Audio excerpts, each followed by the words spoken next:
Assalamu alaikum, Shaykh. Wa alaikum assalam wa rahmatullahi wa barakatuh. Thank you for inviting us once again. Jazakallah. How important is it to teach our kids the rights of the neighbors? MashaAllah, this is a very important question because actually neighbors have a great status in Islam, and the Prophet ﷺ put much emphasis on the importance of taking care of one's neighbors. Okay. Who is considered to be a neighbor?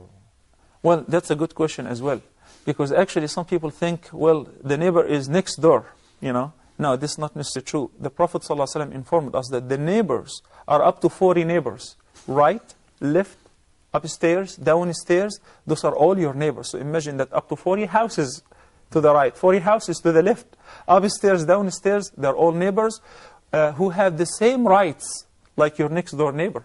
The whole village will be my neighbor. Well, why not? Why not? What about the neighbor rights? Does the neighbor rights varies from one to the other? Actually, this is answered by Allah subhanahu wa ta'ala in the Quran. في Surah An-Nisa, Allah subhanahu wa ta'ala says, وَاعْبُدُوا اللَّهَ وَلَا تُشْرِكُوا بِهِ شَيْئًا وَبِالْوَالِدَيْنِ إِحْسَانًا وَبِذِي الْقُرْبَى وَالْيَتَامَى وَالْمَسَاكِينِ وَالْجَارِ ذِي الْقُرْبَى وَالْجَارِ الْجُنُبِ وَالصَّاحِبِ بِالْجَنبِ وَابْنِ السَّبِيلِ وَمَا مَلَكَتْ أَيْمَانُكُمْ إِنَّ اللَّهَ لَا يُحِبُّ مَنْ كَانَ مُخْتَالًا فَخُورًا. I think we have discussed this ayah before several times while we're talking about the rights of the parents. Then we're talking about the rights of the kinship. وَبِالْوَالِدَيْنِ إِحْسَانًا وَبِذِي الْقُرْبَى. Then the orphans and the poor, الْيَتَامَى وَالْمَسَاكِينَ. Then there comes وَالْجَارِ ذِي الْقُرْبَى. Neighbors actually are one of three.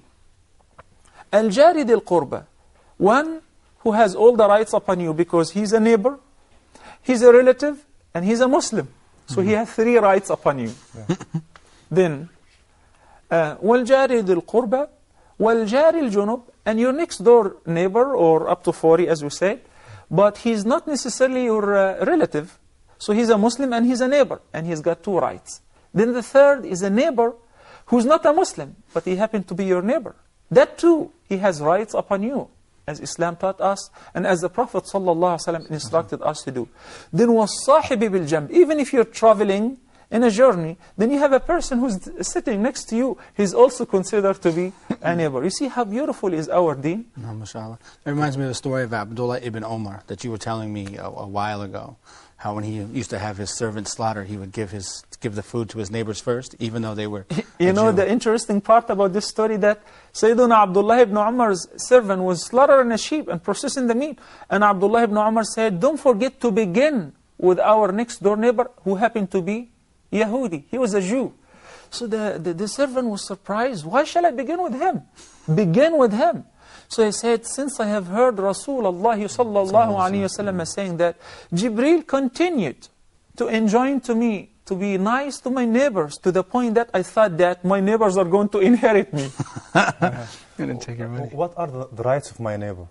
What should I teach my children regarding their neighbors? You know, they really vary. By the meaning, sometimes if you live in a rich neighborhood, you know, and everyone is rich, the rights will vary. Then if you are the rich person living in a poor neighborhood. Islam teaches us that it's your responsibility to teach your children to be kind and nice to the neighbors. For instance, if your neighbors are known to be fuqara, poor people, and their children likewise. So if you buy fruits, if you buy nice food, don't let your children to take it out while playing with the neighbor's children, because it hurts their feeling. Okay, that's one. If you buy them toys, and you know that the neighbor's parents cannot afford to buy their children likewise. So in this case, you have one of two choices. One is either you buy similar gifts to the neighbor's kids, or have your kids play with them indoor, so that they don't tease them and so on. Or at least share. Okay?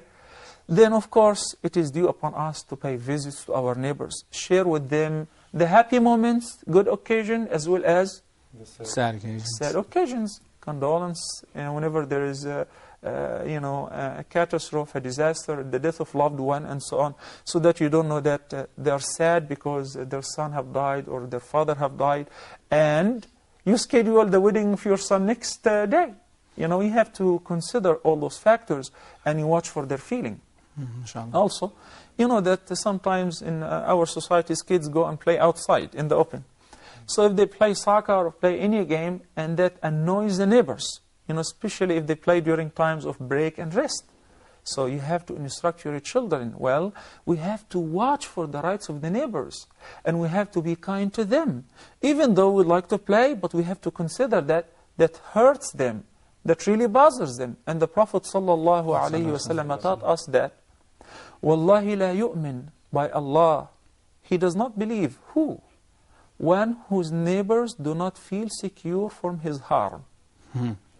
Even if he's a Muslim, even if he prays 5 times a day, but he does not have the quality of Iman. Remember, there is no difference between neighbors who are Muslims and non-Muslims in respect of the basic rights, taking care of them, paying their due respect, visiting them whenever they're sick, and so on. Sharing with them the happy moments, but make sure that your children would not socialize with the neighbors' children during the religious celebrations if they happen to be non-Muslims. This is very, very important. If I have non-Muslim neighbors and the parents do not care for their children to have any association with mine, how can I teach my children to deal with that? Well, kindness is a key. I remember a story that, Abdullah ibn al-Mubarak, the great follower of the Prophet ﷺ, the great tabi'i, he had a non-Muslim neighbor, a Jewish neighbor. So he decided to sell his house. The neighbor decided to sell his house. The value of the house was 1,000 dinar, but he put it on sale for 2,000 dinars. So people who were interested in the house, they said that it's only a worth of 1,000. He said, yes, but look who's going to be your neighbor. It's Abdullah ibn al-Mubarak. So you have to be creative as how to inspire your children to be nice. Well, once your children hear and see you dealing and talking nicely to the neighbors, they will pick that from you. But once they see you, that once you enter home, you curse your neighbor and you talk to your wife bad about them, this is what will settle in their mind and heart. Just by being kind to them, that will soften their heart. Back to the old banner which we have to raise whenever we talk about any of the rights or the etiquettes, which is, who remembers? Set an example, be yourself be a role model. Talking about being a role model and the elders and so on. What about helping the elders? I mean, how do we teach our children to have the proper etiquette towards our elders? Because where I'm from, in the West, we have no etiquette towards our elders. We ship them off to nursing homes. We don't move for them. We don't help them across the streets. We do absolutely nothing for them.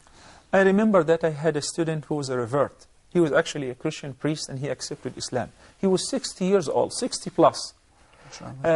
Well, young kids used to call him by his bare name, However, he was my student and I couldn't just call him by his bare name like, Ryan. It was too much. So I asked him, well, you get to choose. Would you like me to call you uncle or mister or such and such? And I almost saw tears shining out of his eyes because he said, in this society, people don't recognize things like that. They have no respect whatsoever. I can't. Where I come from, where my deen teaches me, it teaches me that I have to pay due respect to you. You're much older than me. Even though you're my student and I'm your teacher, but I still have to respect you. Whether I'm your employer, teacher, if you're older, then I have to respect you. As a matter of fact, the Prophet ﷺ said in one hadith, ما أكرم شاب شيخا لشيبته إلا قيض الله له من يكرمه في شيبته. Which means that if a young man honors and respects an older person in their old ages, Allah subhanahu wa ta'ala will pay them in proportion, accordingly. When they get old, Allah subhanahu wa ta'ala will make young people respect them as well. So it's actually a payback. What about it? Should I teach my children to stand up out of respect to their teachers or what? We have actually a quotation that Sayyidah Fatima, may Allah be pleased with her, the daughter of the Prophet ﷺ, whenever the Prophet ﷺ used to visit her, she would get up to receive the Prophet ﷺ, her father, and she would hug him, and she would ask the Prophet ﷺ to sit on her seat. And once again, the Prophet ﷺ received the lady who suckled him, Halim al-Sa'di, and her husband. So Nabi ﷺ got up and had them sit on his own outer garment, sallallahu alaihi wasallam. He spread it beneath them so that they can sit and rest on it. And Sayyiduna Sa'd ibn Mu'adh, who was the leader of Al-Ansar, once was approaching, so the Prophet ﷺ ordered them, get up out of respect for your leader, Sayyidukum, Sayyiduna Sa'd ibn Mu'adh. So it is recommended, as long as there is no sense of arrogance, that the person would assume that I'm better than everybody else, or I'm a holy person. No, it's only a matter of respect. What about a dream, Sheikh, that you had mentioned that the Prophet saw in this respect of respecting the elders? I know, this is actually a sound hadith, was collected by Imam Muslim. Sayyiduna Abdullah ibn Umar radiyallahu ta'ala anhuma. And you know when we say radiyallahu anhuma, because him and his father were both companions. So may Allah be pleased with him and his father. Said that once the Prophet sallallahu alaihi wasallam saw a dream. He said that, I have seen myself brushing my teeth with a miswak. You know, once again, this is another etiquette which is using the miswak regularly. And I noticed that there were two people next to me. A younger person than I, and an older person. And they were looking at me. So the Prophet ﷺ assumed that they wanted also the miswak to brush their teeth. So the Prophet ﷺ handed over the miswak to the younger person. And he was told in the dream to begin and to hand it over to the older person. So it is out of respect to give it to the elder person. And once there was a Prophet ﷺ sitting in the masjid, and two people came to deliver the news to him, and they were rushing and so on. So one of them started talking. The Prophet ﷺ stopped them and said, Kabbir, Kabbir.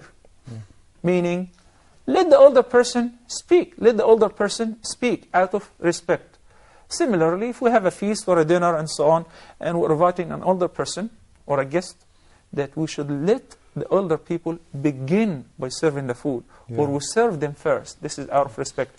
Practicing this before our children would make them pick up on the fact that we have to be respectful and respect elders, because this is one of the components of our adab of our deen. MashaAllah. Usama, speaking of adab, do you have wudu? No, I need to. You need to make wudu? Yeah. Afdal, do you have wudu? Now we have to make wudu, Okay. inshallah. So inshallah, we'll go. Well, we'll resume inshallah after you guys perform wudu. It's very, very important to maintain the state of purity and tahara and wudu. So we'll wait for you. Inshallah. Welcome back. I hope that you remember to say the dua after performing wudu. What dua? Didn't you know? That the Prophet ﷺ has said in one hadith that one who performs wudu properly, then follows the wudu by this beautiful dua, which is أشهد أن لا إله إلا الله وحده لا شريك له وأشهد أن محمدا عبده ورسوله, which is basically the kalima. I bear witness that there is no God who is worthy of worship but Allah, and I bear witness that Muhammad is his servant and his messenger. Guess what? Whoever says so, Allah subhanahu wa ta'ala will open for him the different gates of paradise. 8 gates of paradise will be open wide for him to choose to enter paradise from whichever gate he wishes. So it's very, very recommended to perform wudu regularly and follow the wudu with this beautiful dua, of course. MashaAllah. Yeah, Sheikh, since we've been talking about the elders and neighbors and their rights and the etiquettes towards them, what about the etiquettes towards our kids' teachers? As a matter of fact, this is one of the most important etiquettes which we should talk about it. And parents have a great role to play in teaching and disciplining their children the due rights of the teachers, and to pay them due respect. It's very, very, very important. Especially if he's a religious teacher who teaches him how to memorize Quran. Or Yeah, especially if he's a righteous teacher teaching him the Quran and the Sunnah and so on. The Prophet ﷺ was reported as saying that لَيْسَ مِنَّا مَنْ لَمْ يُجِلْ كَبِيرَنَا وَمَنْ لَمْ يَرْحَمْ صَغِيرَنَا وَمَنْ لَمْ يَعْرِفْ لِعَالِمِنَا حَقَّهُ. Setting the rules of respecting elders, having mercy on the children, and paying due respect to the scholars and teachers. He says, sallallahu alaihi wasallam, one who does not honor and respect elders does not belong to us. He's not from our ummah. And one who does not have mercy on youngsters, similarly, he's not one of us. And one who does not recognize the virtues of the alim and pays him his due respect, similarly, he's not one of us. So what are the guidelines that we should pay to the teachers? Or Actually, you brought up a very important thing, which is we have to formulate, a plan as how to teach our children to respect their teachers and so on, and why. Number one and foremost is at-tawadu', being humble before your teacher. Even if the teacher is poorer than you, even if he's been employed by your parents and so on, parents have to assist their children to understand that teachers are something that's very, very great. We have to respect them first by respecting them themselves in front of their children. And actually, the student before the teacher should consider himself as a patient who's visiting his physician. You don't argue with the physician when he prescribes for you such and such antibiotic or analgesic. You just take it as it is because you trust him. So there has to be trust. There has to be humility and humbleness before the teacher. I remember Imam al-Shafi'i, may Allah have mercy on him, that his teacher, one of his teachers was Imam Malik, Imam Ahl al-Madinah. Imam al-Shafi'i used to say that, I hated flipping the pages in the presence of Imam Malik. So I used to do it very quietly, not to make noise, lest that will interrupt and disturb the attention of Imam Malik. Just imagine. That reminds me of Abdullah ibn Abbas and Zayd ibn Thabit, and the story that he used to camp out in front. Radiyallahu ta'ala anhuma. You know Abdullah ibn Abbas? Yeah. The Prophet ﷺ prayed for him to increase him in knowledge and so on and make him understand the deen. And he was actually the Prophet's cousin, the son of Al-Abbas. He's a companion and the son of a companion. Naam. However, Zayd ibn Thabit was a scholar and he was older than him. So Sayyiduna Abdullah ibn Abbas used to camp overnight before the door of the house of Sayyiduna Zayd ibn Thabit.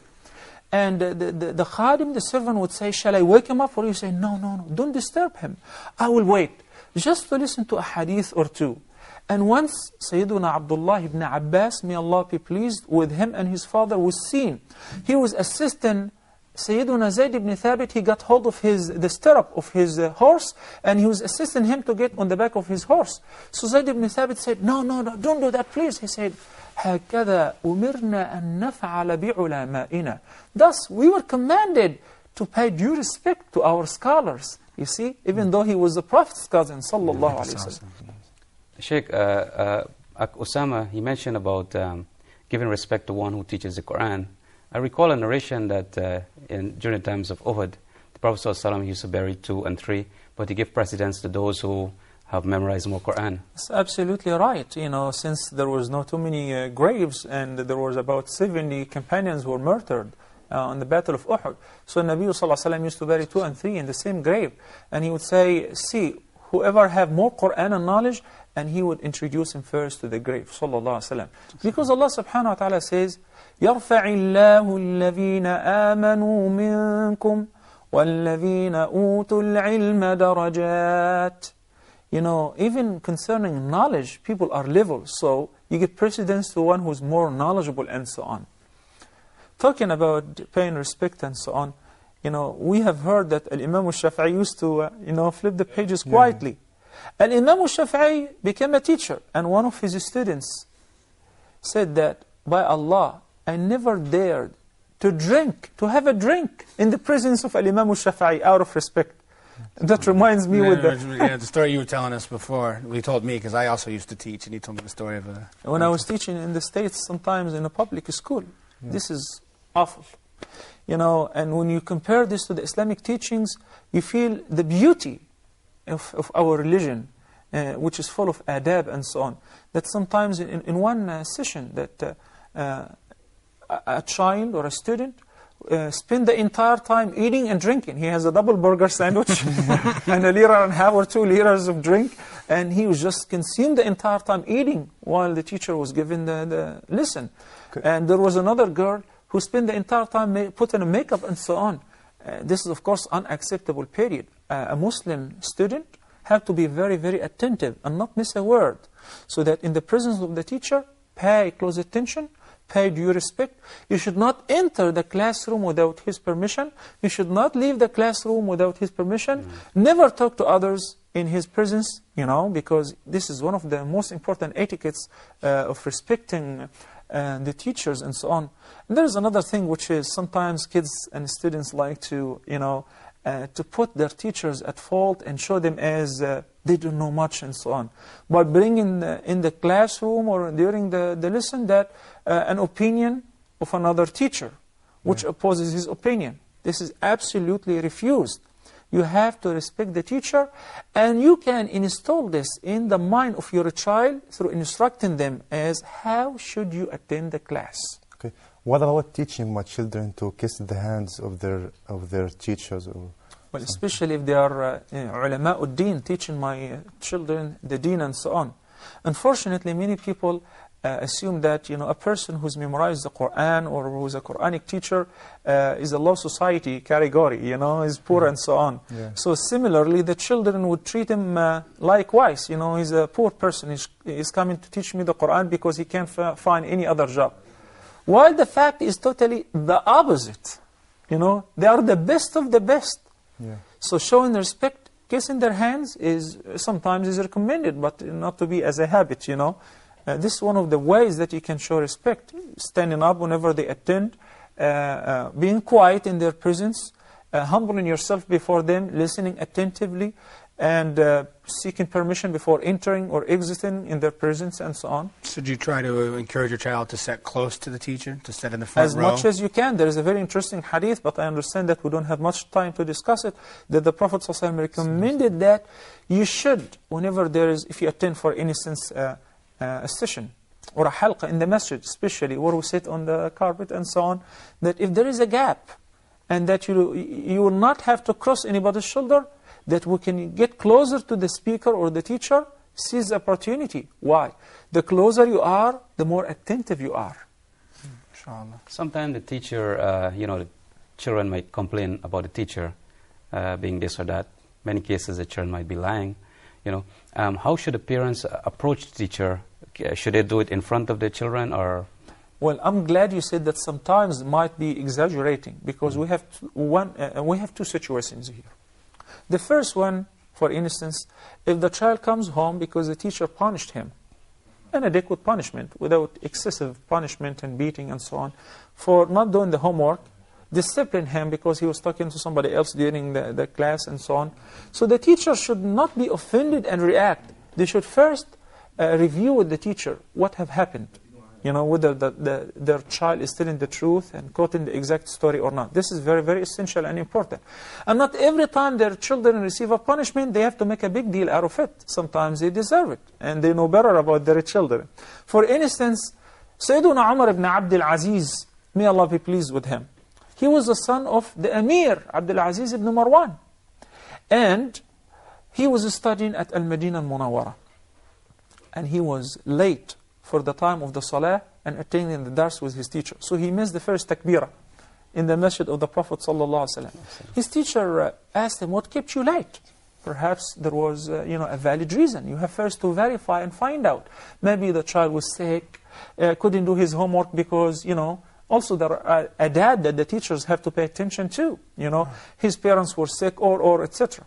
So he said, well, مرجلتي كانت ترجل شعري. He had a maid that she was combing his hair. He said, that's it. So right away, he wrote a letter to his father, Abdul Aziz ibn Marwan.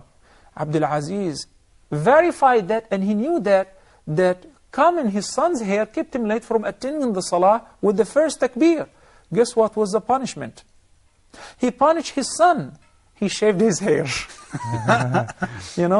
Al-jaza'u min jins al-amal. But the second case, if you happen to put your son in a school where there is a secular teacher, a teacher who's not practicing Islam and not religiously committed, or sometimes a non-Muslim teacher, and you find out that the teacher is teaching your son the opposite of what Islam teaches, is teaching your daughter that, hijab is not necessary and it's not important and it's not fard. As a matter of fact, some local teachers say so. They poison the mind of our children. At that, you should be angry. Yeah. At that, you should not ignore it and say, everything, I'm going to make a big deal out of it and go to the school and talk to the principal. No, you should. You and the parents, the union of the parents, should make a point that they talk to the administrator or the principal, and the teacher have to be removed away because he is poisoning the mind of our children. So we have to keep balance between paying due rights to the teachers who are respected, righteous, teaching our children whether it is religion, Quran, or science, physics, chemistry, medicine, anatomy, or whatever, and making sure that if the teacher transgresses the boundaries and limits and starts poisoning the mind of my children, I should not tolerate that. That should never be tolerated by any means. It's time to pray. So let's get up and let's make our بسم الله سبحانك اللهم وبحمدك نشهد أن لا إله إلا أنت نستغفرك ونتوب إليك وصلى الله على سيدنا محمد وعلى آله وصحبه وسلم. I will see you again إن شاء الله.